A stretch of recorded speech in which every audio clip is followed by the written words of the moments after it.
తెలంగాణకు rain alert. కొన్ని జిల్లాల్లో భారీ వర్షం కురిసే అవకాశం వెల్లడించిన వాతావరణ శాఖ అధికారులు.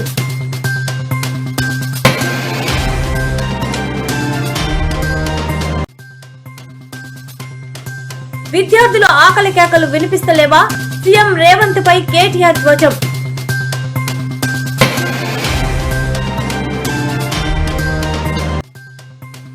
ఇది ప్రజాస్వామ్యమా లేక పోలీస్ రాజ్యమా? ఖమ్మం కూల్చివేతలపై హరీష్ రావు ఫైర్.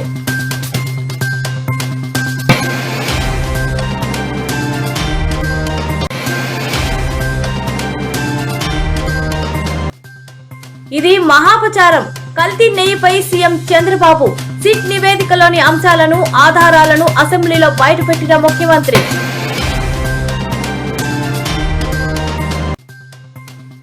శాసన మండలి నుంచి వైసీపీ వాకౌట్. ప్రభుత్వంపై బొత్స ఫైర్.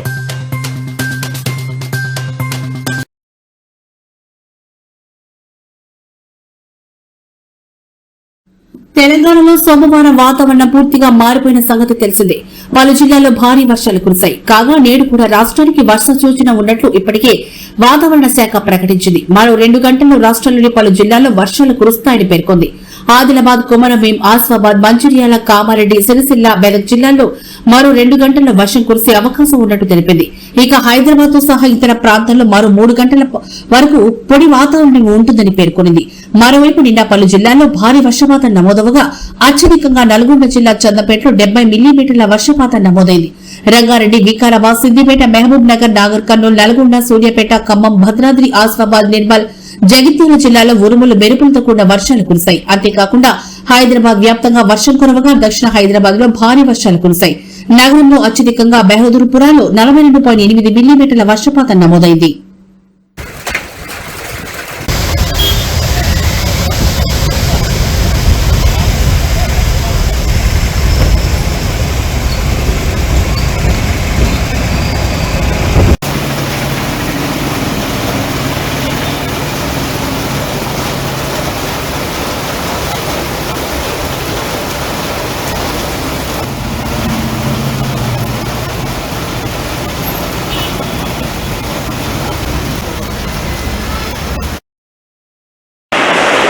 రాష్ట్రంలో గరిష్ట ఉష్ణోగ్రతలు సాధారణ ఉష్ణోగ్రతలకు స్థాయికి ఇంచుమించు దగ్గరలో ఉన్నాయి. రాగల 5 రోజుల్లో ముఖ్యంగా మరట్వాడ పరిశ్రమతో కూడిన ఒక ట్రఫ్ లైను అక్కడి నుంచి తమిళనాడు వరకు విస్తరించి ఉండటం వలన ఉంది. 2వ రోజు అనగా రేపు ఉరుములు మెరుపులతో కూడిన జల్లులు 1-2 చోట్ల కోస్తా జిల్లాల్లో పడే అవకాశం కనిపిస్తుంది. 3వ రోజు అనగా 3వ తేదీ, 4వ తేదీ, 5వ తేదీ రాష్ట్రంలో కొన్ని చోట్ల తేలికపాటి నుంచి మోస్తరు వర్షపాతం నమోదయ్యే అవకాశం ఉంది. సీఎం రేవంత్ రెడ్డి నాయకత్వంలోని కాంగ్రెస్ ప్రభుత్వంపై బీఆర్ఎస్ వర్కింగ్ ప్రెసిడెంట్ మరోసారి తీవ్రస్థాయిలో ధ్వజమెత్తారు. రాష్ట్రంలో పాలన కుంటుపడిందని, చిన్నారులు కనీసం తిండి కోసం రోడ్డెక్కి ధర్నాలు చేయాల్సి రావడం సిగ్గుచేటు అంటూ సోషల్ మీడియా ప్లాట్ఫామ్ ట్విట్టర్ వేదికగా మండిపడ్డారు. తాజాగా జనగామ జిల్లా గూడూరు గిరిజన సంక్షేమ పాఠశాల విద్యార్థులు నాణ్యమైన భోజనం కోసం రోడ్డుపై బైఠాయించిన ఘటనపై కేటీఆర్ రియాక్ట్ అయ్యారు. పాఠశాలలో విద్యాబుద్ధులు నేర్చుకోవాల్సిన చిన్నారులు ప్లేట్లు పట్టుకుని పాలకుర్తి స్టేషన్ గణపూర్ రోడ్డుపై కూర్చోవడం రేవంత్ రెడ్డి అసమర్థత పాలనకు నిదర్శనమని అన్నారు. తమ హయాంలో గురుకులాలు దేశానికి ఆదర్శంగా నిలిస్తే నేడు కాంగ్రెస్ పాలనలో కనీస సౌకర్యాలు లేక విద్యార్థులు అల్లాడిపోతున్నారని ఆగ్రహం వ్యక్తం చేశారు. రాష్ట్రంలోని విద్యా సంస్థల్లో నెలకొన్న దారుణ పరిస్థితులు నెలకొన్నాయని కేటీఆర్ తెలిపారు. రాష్ట్రంలో కాంగ్రెస్ ప్రభుత్వం అధికారంలోకి వచ్చినట్టు నుంచి ఏకంగా 112 సార్లు ఫుడ్ పాయిజనింగ్ ఘటనలు జరగడం ప్రభుత్వ నిర్లక్ష్యానికి పరాకాష్ట అంటూ ఫైర్ అయ్యారు. 2422 మంది విద్యార్థులు ఆసుపత్రి పాలవడం, 123 మంది మరణించడం చూస్తుంటే ప్రభుత్వం నిద్రపోతుందా అని ఆయన ప్రశ్నించారు. ప్రభుత్వం కొలువు తీరి 2 ఏళ్లు గడుస్తున్నా పూర్తిస్థాయి విద్యాశాఖ మంత్రి నియమించకపోవడాన్ని ఆయన తప్పుపట్టారు. ముఖ్యమంత్రికి కేవలం రియల్ ఎస్టేట్ సెటిల్మెంట్లపై ఉన్న శ్రద్ధ విద్యాశాఖపై లేదని ఎద్దేవా చేశారు. పార్టీ విద్యాశాఖ మంత్రిగా ఉన్న రేవంత్ కు పాఠశాల విద్యార్థుల ప్రాణాల కంటే భూదందాలే ముఖ్యం కావచ్చని సెటర్లేశారు. కానీ విద్యాశాఖకు కేటీఆర్ డిమాండ్ చేశారు. చక్కదిద్దాలు అంటూ ఆయన డిమాండ్ చేశారు.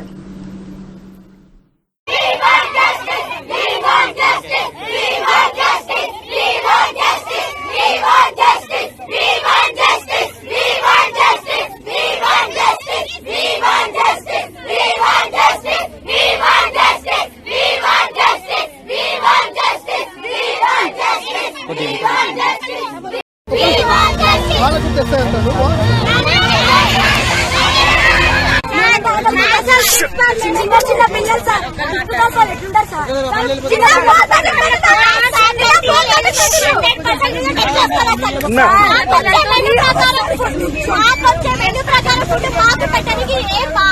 ఇంతవరకు ప్రిన్సిపల్ నాకు హాస్టల్ ఉంటా ఒక హాస్టల్ ఫ్యాకల్టీ లేదు. 10th సార్ 10th వాళ్ళకి అసలు ఆమెకు నచ్చినట్టు చేసేది కాలేజ్ కదా సార్. ఆమెకు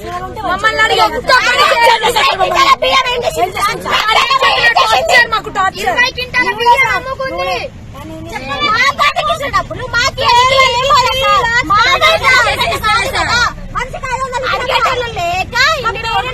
వస్తుంది ఇంకెప్పుడు వచ్చేది. మా క్లాస్ అయిపోయింది సెకండ్ ఇయర్ 2 days అంటే ఎగ్జామ్స్ ఉంటాయి. ఎగ్జామ్స్ లో ఫుడ్ లేదా సార్? మాకు ఫుడ్ వద్దా? మాకు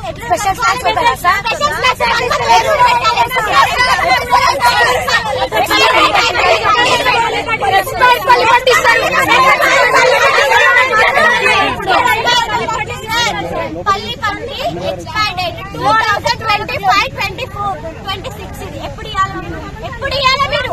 ఉండే టైం ఎప్పుడు అయిపోయాక ఏం చేసుకుంటాం మేము? మాది గవర్నమెంట్ ఇస్తుంది కదా. ఏమన్నా సార్ కనీసం ఒక మీటింగ్ పెట్టారు సార్. అసలు ప్రిన్సిపల్ అడిగిందే లేదు సార్. ఏమన్నా ఆమె నచ్చిందే సార్ హాస్టల్లో. ఆమె ఇష్టమా సార్?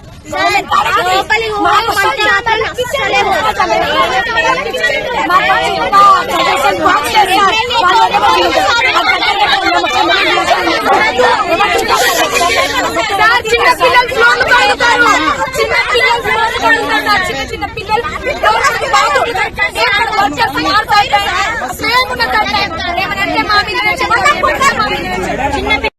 పూజ ఏర్పించి పసుపు నీళ్ళు చల్లి అవి నిమ్మకాయలు కట్ చేసి అందరూ అటు సైడ్ వేసిరు. అది ముట్టుకోద్దంటారు, దగ్గర పోదంటారు, కడగ కట్టిరు. అది మంచి పూజ నా చెడ్డ పూజ ఏం చెప్పలేదు సార్. చిన్నపిల్లలు ఆడుకుంటారు ఏమన్నా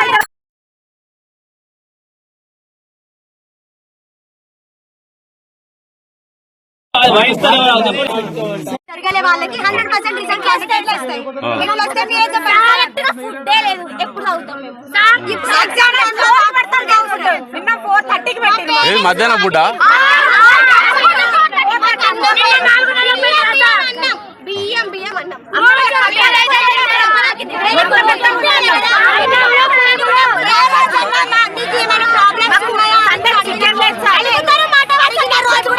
ఎప్పుడు టీచర్స్ మీటింగ్ పెట్టుకునే స్టూడెంట్స్ బాధలు అవసరం లేదా సార్ వాళ్ళకి?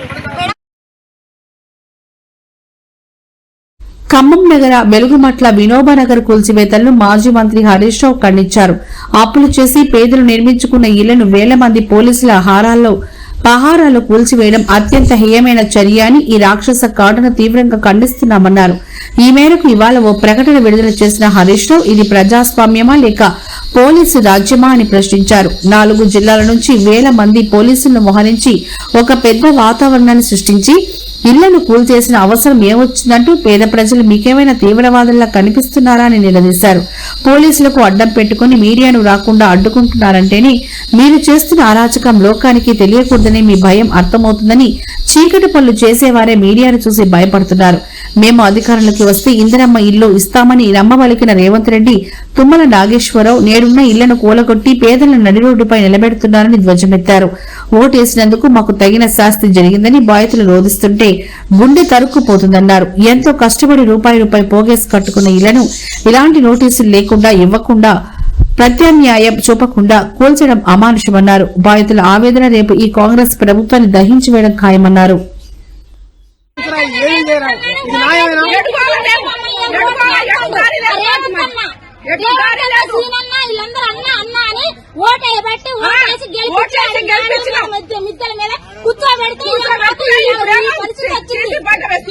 తీసుకొచ్చాను మమ్మల్ని. మాకు ఇప్పుడు కష్టపడి కట్టుకున్నాం. బ్యాంకు కాడి నుంచి 2 గుట్టలు సన్న, ఇప్పుడు ఇది 3వసారి మేము కట్టుకోవటం. నెల నుంచి పనులు లేకోకుండా ఏం లేకోకుండా ఈయన సాయం చేస్తారని ఈయనకి డబ్బు లేకుండా ఓటెత్తి అన్యాయం చేసి రేవంత్ రెడ్డి గెలవాలని రూపాయి లేకోకుండా గెలిపించినాం. ఒకసారి ఆయన కొంచెం సాయం చేస్తారని. కరెంటు సంవత్సరం నుంచి లేదు, నీళ్లు లేవు, నిప్పులు లేవు, కడుపుతా ఉన్న పిల్లలు అన్ని. నెల నుంచి పోలీసు వాళ్ళు వచ్చినా కూడా ఒకరోజు తిని ఒకరోజు తినకుండా ఉన్నాం సార్.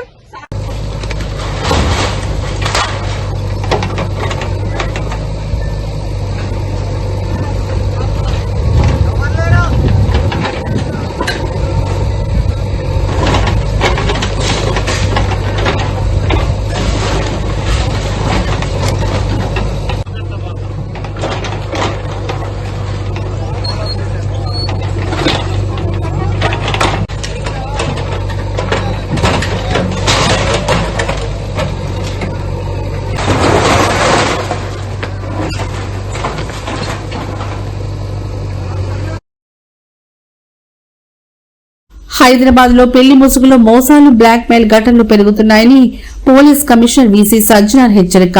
నిశ్చితార్థం తర్వాత డబ్బు, అదనపు కట్నం కోసం వేధింపులు చేసిన వారిపై కఠిన చర్యలు ఉంటాయని స్పష్టం చేశారు.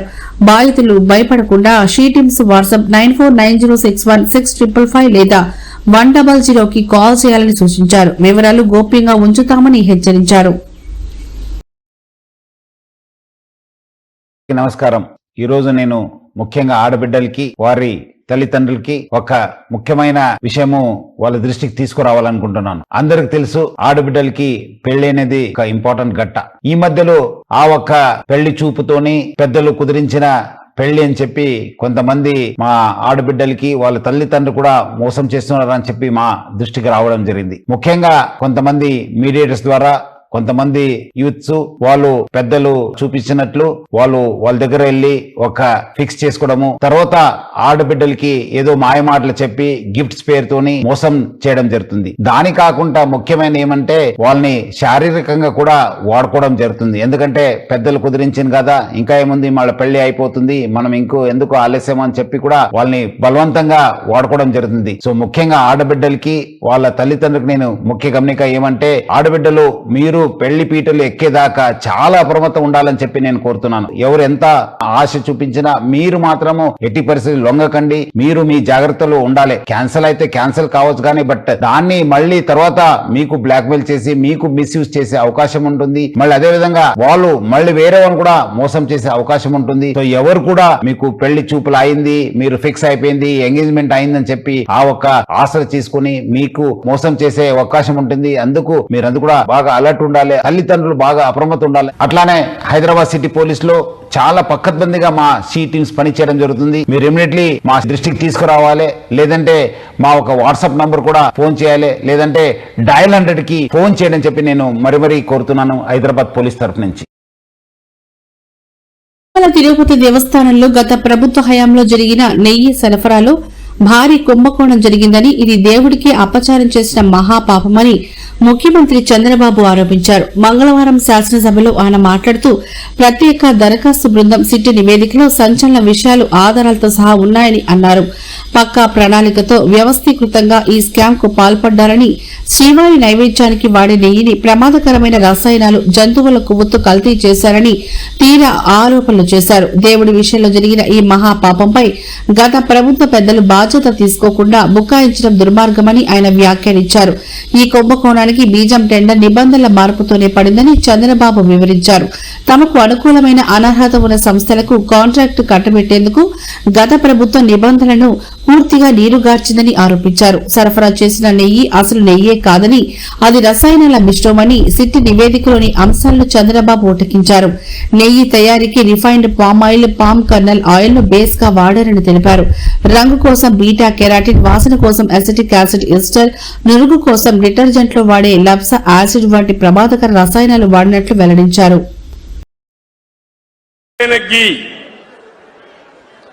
బాధేస్తుంది. అలాంటి గీ తీసుకొచ్చారు, మామూలు కెమికల్స్ తో తయారు చేశారు. పేపర్లో వస్తే నాకే ఆశ్చర్యం వస్తా ఉంది. ఎలాంటి కెమికల్స్ అంటే, మన బాత్రూముల్లో వేసి క్లీన్ చేసే కెమికల్ ని గీలో వేసి దాన్ని మళ్లీ లడ్డు చేసి మనం తినే పరిస్థితికి వచ్చామని వస్తున్నాయి. శ్రీశైలంలో కూడా కల్తీ జరిగిందని. కెమికల్స్ రెండున్నాయి. కెమికల్స్ వాడినప్పుడు కొన్ని వెజిటబుల్ వాడతారు. వెజిటబుల్ ఫ్యాట్ వాడితే ఎక్కువ రేటు, అనిమల్ ఫ్యాట్ అయితే తక్కువ రేటు. అది కూడా కలిపారని ఎన్డీటీపీ రిపోర్ట్ ఇచ్చే పరిస్థితికి వచ్చింది. ఇక్కడ ఇప్పుడు వేస్తున్నారు. వైఎస్ఆర్ గారు ఇచ్చిన జీవో 747 ఏం చెప్తుందో తెలుసా? కొండపై ఆ నిబంధనలు ఎందుకు, ఈ జీవోను రద్దు చేస్తానంటూ 2009లో చంద్రబాబు హామీ. తప్పు చేసింది వాళ్లే. మనం పోరాడితే మొత్తం సమాజం తిరుగుబాటు చేస్తే భయపడి చేసింది వీళ్లే. ఇప్పుడు మళ్ళా తప్పుడు ప్రచారం చేసింది వీళ్లే. వీళ్ళు ఏమన్నారో నాకైతే అర్థం కావడం లేదు. రోజుకు ఒక మాట మాట్లాడుతుంది. నెక్స్ట్, నేను ఎప్పుడు కూడా వెంకటేశ్వర స్వామి మా ఇంటి కుల దైవం. ఏ కష్టం ఉన్నా బాధలున్నా ఆయనకి చెప్పి ముందుకు పోవడం తప్ప వేరే మార్గం లేదు. మళ్ళీ చెప్తున్నా, ప్రతిరోజు నేను ఒక 2 నిమిషాలు ఆయన ఫోటో పెట్టుకొని ప్రార్థన చేసి మంచి మనసునివ్వండి, మంచి పని చేయడానికి ఆశీర్వదించమని కోరుకుని అక్కడి నుంచి భారం అంతా దేవుడి పైన వేసి ఇంతవరకు పనిచేస్తా వచ్చాను. అదే నా శక్తి, దానివల్ల నేను ముందుకు పోతున్నానని చెప్పి కూడా మరొక్కసారి మీ ద్వారా తెలియజేస్తున్నా. ప్రధాన దిశ నిన్న మొన్న నేను చెప్పకపోతే నేను భయపడ్డాను కూడా అంటారు. హెరిటేజ్ విషయం నేను ముఖ్యమంత్రి అయిన తర్వాత కానీ, నేను రాజకీయాల్లోకి వచ్చిన తర్వాత కానీ, నేను ఆ రోజు మా కుటుంబ సభ్యులకి చెప్పింది, నేను రాజకీయాల్లో ఉంటాం, ప్రభుత్వంలో ఎక్కడ కూడా మీరు హెరిటేజ్ అనే పేరే రాకూడదు. ఏ దేవాలయం కానీ ప్రభుత్వ కార్యక్రమాలకు కానీ ఒక్క కేజీ కానీ ఒక్క లీటర్ కానీ మీరు ఇవ్వడానికి వీలు లేదని మేము అనుకున్నాం. దాని ప్రకారం ఇంతవరకు ప్రభుత్వంలో ఎక్కడా ఇవ్వనటువంటి సంస్థ హెరిటేజ్ సంస్థ. దేశ వీళ్ళు మాట్లాడతారు. దేశ మొన్న ఒకసారి మీరు సాక్షి పేపర్ చూస్తే ఎన్ని వందల కోట్ల రూపాయలు అల్టిమేట్ ఇచ్చుకున్నారు. భారతీయ సిమెంట్ మొత్తం ప్రభుత్వ కార్యక్రమాలకు అన్ని ఇచ్చుకునే పరిస్థితికి వచ్చారు. నేను అది మాట్లాడడం లేదు. ఇప్పుడు హెరిటేజ్ తీసుకొచ్చారు. నేరస్తులు ఏ విధంగా దెబ్బతీయాలని ప్రయత్నం చేస్తారు అనే దానికి హెరిటేజ్ ఇదే డైరీ, ఇక్కడ జరిగింది గీ, ఏ విధంగా ముడిపెట్టచ్చునో ఆలోచించుకొని బొరుజల్లే కార్యక్రమాన్ని శ్రీకారం చుట్టారు. తప్పించుకోవడానికి నాటకాలు ఆపండి, పవిత్రతను కాపాడండి, దేవాలయాల జోలికి రావద్దండి, హిందూ మనోభావాల్ని దెబ్బతీయద్దండి. మీరు డిఫరెంట్ ఆలోచనలు ఉండొచ్చు కానీ ఆ ఆలోచనలన్నీ ఇక్కడ జరగవు. ఆ విషయం మీరు గుర్తుపెట్టుకోవాల్సిందిగా మరొకసారి కోరుతున్నా. వాస్తవంగా దిశ నేను మొదటి రోజున మీరు చూసుంటారు, ఆ రోజు రిపోర్ట్ వచ్చినప్పుడు యాక్షన్ తీసుకోవాలనుకున్నాం. యాక్షన్ తీసుకున్న వాస్తవంగా దిశ నేను మొదటి రోజున మీరు చూసుంటారు.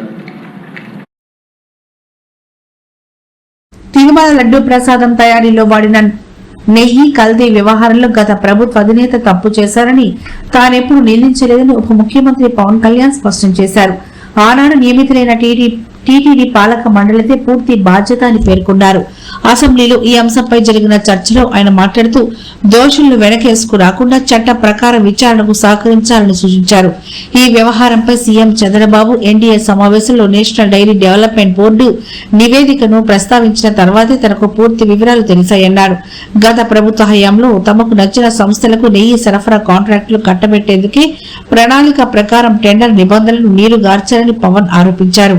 నెయ్యి సరఫరా చేసే సంస్థకు ఉండాల్సిన కనీస వార్షిక టర్నోవర్ ను 250 కోట్ల నుంచి 150 కోట్లకు తగ్గించారని, ఈ వ్యవహారంపై తాను స్పందించకపోవడం పట్ల పశ్చాత్తాపంతోనే తీవ్రం చేశామని పవన్ గుర్తు చేసుకున్నారు.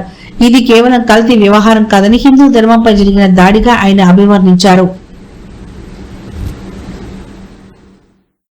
ఏం మాట్లాడుతున్నాం వీళ్ళందరితో అంటే ఎక్కడా కూడా ఈ సభ సాక్షిగా చెప్తున్నాను, ఇది ప్రజలకు కూడా తెలియాలి. ఎక్కడా కూడా గత ప్రభుత్వం తాలూకు హెడ్ చేసిన వ్యక్తి చేశారని ఎక్కడ కూడా నేను ప్రత్యేకించి మాట్లాడాలి. నేనేం చెప్తాను, టీటీడీ కూడా ఈ సభ సాక్షిగా చెప్తున్నాను, ఇది ప్రజలకు కూడా తెలియాలి. ఎక్కడా కూడా గత ప్రభుత్వం తాలూకు హెడ్ చేసిన వ్యక్తి చేశారని ఎక్కడ కూడా నేను ప్రత్యేకించి మాట్లాడాలి. నేనేం చెప్తాను, టీటీడీ పాలక మండలి బాధ్యత ఇది. నెల్లూరులో పెరిగారు కాబట్టి నేను అర్థం చేసుకోగలను. అది ఎక్కడా కూడా వేరే మతాన్ని కించపరచడం అనేది తెలియదు అది ఈ దేశం. అందుకే ఈ దేశం ఇలా ఉండేది కాదు. అలాంటి దేశ సాంప్రదాయాలని వీళ్ళు కూర్చోబెట్టి కల్తీ జరిగిందంటే వెరీ సింపుల్గా ఏం చేయాలి, అడల్ట్రేషన్ జరిగింది, మేము కూర్చోబెట్టి దీన్ని కరెక్ట్ చేసుకుని మీరు కరెక్ట్ చేయండి, మేము మీకు మద్దతు ఇస్తాం, ఇంతే చెప్పాలి అధ్యక్షుడు. అంతేగాని దాన్ని వెనకేసుకు వస్తున్నారు అంటే ఒకటి క్లియర్ కట్ రిపోర్ట్ ఉంది, అందులో నెయ్యి లేదనేది, అందులో రసాయనాలు ఉన్నాయని క్లియర్ కట్ చెప్పింది. ఈ రసాయనాల్లో ఏమున్నాయి అనేది అది పెరుమాళకి ఎరుగదు, ఆయనే కూర్చొని చేయాలండి. ఒక రిపోర్ట్ ఏమో మాకు ఎన్డీడీబీ రిపోర్ట్ ఏమో దాంట్లో ఖచ్చితంగా ఈ జంతు సంబంధించిన అవశేషాలు ఉన్నాయి అనేది చాలా స్పష్టంగా చెప్పారు. అది ప్రాపర్ ఆథరైజ్డ్ బోర్డు. ఇప్పుడు వీళ్ళేమో కూర్చొని అది కూడా మాట్లాడలేదు. Very clear cut as on today special మన సిబిఐ ఇచ్చిన క్లీన్ మన చార్జ్ షీట్ ప్రకారం ఆ నెయ్యి కాదు, ఇది పామ్ ఆయిల్తో పాటు రసాయనాలు కలిపింది.